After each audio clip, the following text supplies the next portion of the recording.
You're welcome. Another video. Some topic part 2, but I'm not going to mention it. Maybe you have got bored with Jews, Kikuyu, maybe. Yeah, I don't want to be tribalistic. Yeah.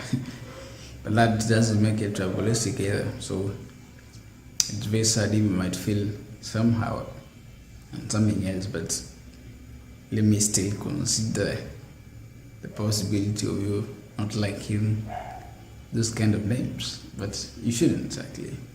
So I'm going to mention them because I still have some kind of laws which govern me, and they require me to do that. So you're going to see Kikuyu and Kikuyu Brains part 2. Part 1 is in the description, but in the description section you can see it. And from section 1, we found that part 1, we found that Kikuyus and Jews, they take in more information, and that has made them to grow bigger brains. You can see the relation. I've explained it in the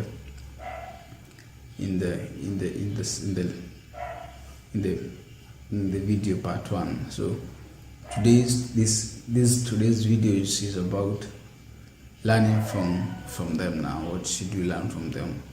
Because of course these videos, I'm not making them to tell you how stupid or how diligent you are, but what we can do to help ourselves with what others have already learned and what has been experimented and passed. Of course, we don't learn from the failures, we learn from those who have excelled, and for sure Jews and Kikuyus have excelled, and it is, I think it's not a matter of thinking, it's a matter of you wanting to survive.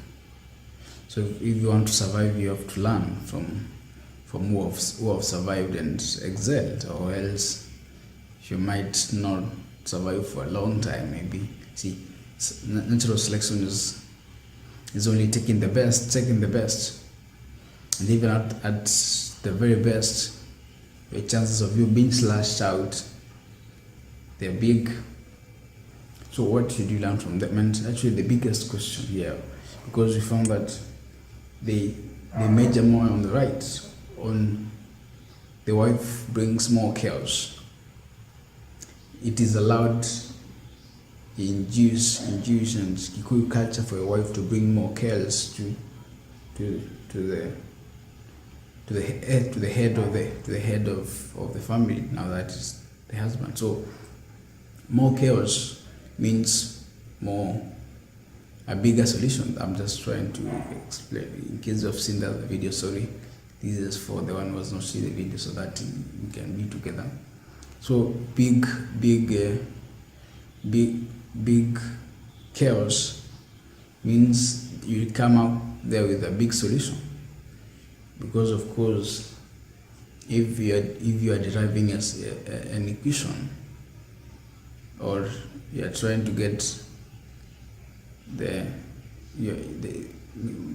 trial function, maybe that kind of math might not well understand each other, but if you get more variables, you get a more true equation. The more variables you have. So that I major on why I made this video, how we can help ourselves and learning from them. Because there are 3 options for you staying in the right. When you stay in the right, it's a possibility that you stay there in the right and to come out there early before time. So or you process, because the right is where you process the information, the chaos, anything, and it depends on speed. So in these 3 possibilities, one possibility is coming out there with much information but not enough information. That means you will come with some information which you get into the left hemisphere of your brain, and you're not, you will fail because the solution is not enough, or it is not well representing the situation, or you ever stay in the right. Stay in the right means you stay in chaos, and you know chaos is not good enough. It can lead to mental health problem. That is one of the possibilities of overstaying in chaos. So when you overstay in chaos, that is also can lead to death. Death, I mean, not in a situation which is not favorable for you. That's what I mean with death. But then there's still another solution. That solution is that when you stay in the right, you do the right thing. You use the good methods, because there are always methods. There are kind of methods which give a kind of solution which is more favorable and more efficient. If a more efficient method, if you use a good method, you use a better method with the variables in the chaotic world. Now, the chaotic world being in your right hemisphere of the mind, of course, we're just like, you understand, we're using the right and left to try to understand the situation we are and how we can solve it. So in the situation where, I mean, sometimes we are not, because the world is not represented with because I think the world doesn't have order enough, because there are always chaos.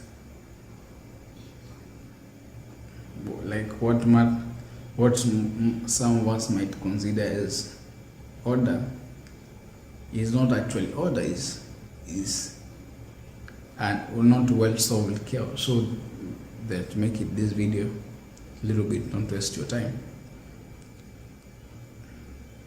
For how long should you stay in the chaos? That's very important. That means there are underlying principles you need to have for you to survive and for you to be good enough not to die, because natural selection picks the best. So I think next video will be checking on the underlying functions which we need to consider before when you're at the right, because if you do it the wrong way except the right way, there's no possibility of surviving. And of course, surviving, I mean, not anything which is not success is failure. So thank you for watching. See you. God bless.